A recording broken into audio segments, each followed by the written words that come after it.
তাপমাত্রা বাড়লেও পঞ্চগড়ে কমেনি শীতের তীব্রতা। গত এক সপ্তাহ ধরে জবুথবু হিমালয়ের পাদদেশের এই জনপদ। শীতের আরও খবর জানাতে পঞ্চগড় থেকে আমাদের সঙ্গে যুক্ত হচ্ছেন রিপোর্টার সোহাগ হায়দার। যাচ্ছি তার কাছে।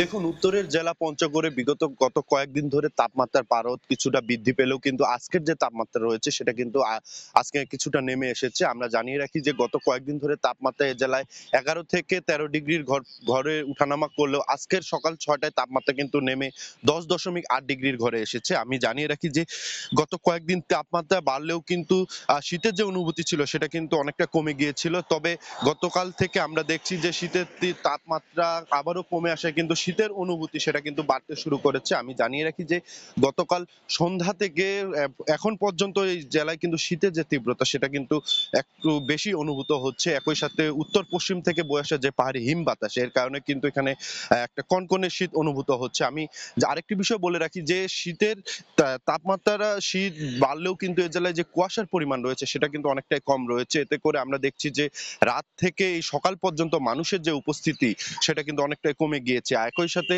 আরেকটি বিষয় না বললেই নয় যে মাঘের এই শেষ সময়ে এসে কিন্তু শীতের যে অবস্থা আজকে দেখা যাচ্ছে, এতে বোঝা যাচ্ছে যে বিগত সময়ের থেকে কিন্তু আজকের শীতের অনুভূতিটা এই সকালে কয়েক গুণ হারে বেড়েছে। আমরা দেখেছি যে দিনের যে তাপমাত্রা রয়েছে সেটা কিন্তু 22 থেকে 28 ডিগ্রির ঘরে থাকছে। তবে ঘুরে ফিরে কিন্তু রাতের যে তাপমাত্রা রয়েছে সেটা কিন্তু কমে আসছে। এতে করে রাতের সময়টিতে কিন্তু এই জেলার যারা নিম্ন আয়ের মানুষ রয়েছে তারা কিন্তু কিছুটা খানিকটা দুর্ভোগ পোহাচ্ছে। কারণ এই জেলায় অনেক মানুষই রয়েছে যারা নিম্ন আয়ের, তারা কিন্তু অনেকেই গরম একটা কাপড়ের অভাবে কিন্তু এই সময়টিতে গরম কাপড়ের অভাবে রাতের সময়টি অতিবাহিত করছে। একই সাথে আমি জানিয়ে রাখি যে শীতের এই কনকনে অনুভূতির কারণে কিন্তু এই মুহূর্তে কিন্তু মানুষের যে উপস্থিতি সেটা কিন্তু অনেকটাই কম আমরা দেখছি। আমরা এই মুহূর্তে আছি পঞ্চগড় জেলা শহরের প্রাণকেন্দ্র চৌরঙ্গী শেরে বাংলা পার্ক এলাকা। এখানে কিন্তু অন্যান্য দিনে আমরা দেখেছি যে মানুষের যে উপস্থিতি সেটা কিন্তু কয়েক গুণ হারে বেশি থাকে। তবে শীতের অনুভূতি বাড়ার সাথে সাথে কিন্তু এখানে মানুষের উপস্থিতি অনেকটাই কমে গিয়েছে।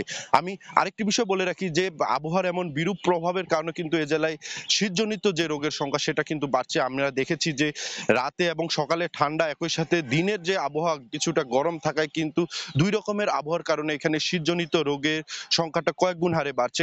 এতে করে বিশেষ করে আক্রান্ত হচ্ছে শিশু এবং বয়স্করা। আবহাওয়া অফিস পঞ্চগড় জেলা শহর আধুনিক সদর হাসপাতাল এবং জেলার 5 উপজেলার যে সকল স্বাস্থ্য কমপ্লেক্স রয়েছে সেখানেও কিন্তু শীতজনিত রোগীর সংখ্যা বাড়ছে। চিকিৎসক এবং বিশেষজ্ঞরা বলছেন যে আবহাওয়ার বিরূপ প্রভাবের কারণে এই সময়টিতে যেন বয়স্ক এবং শিশুদের প্রতি সকলেই যত্নশীল হয়, এতে করে কিন্তু শীতজনিত রোগীর সংখ্যা সেটা কিন্তু কমে আসবে। তো এ ছিল আমার কাছে পঞ্চগড় থেকে শীতের সর্বশেষ খবর। পঞ্চগড় থেকে শীতের তীব্রতার খবর জানাচ্ছিলেন সহকর্মী সোহাগ হায়দার।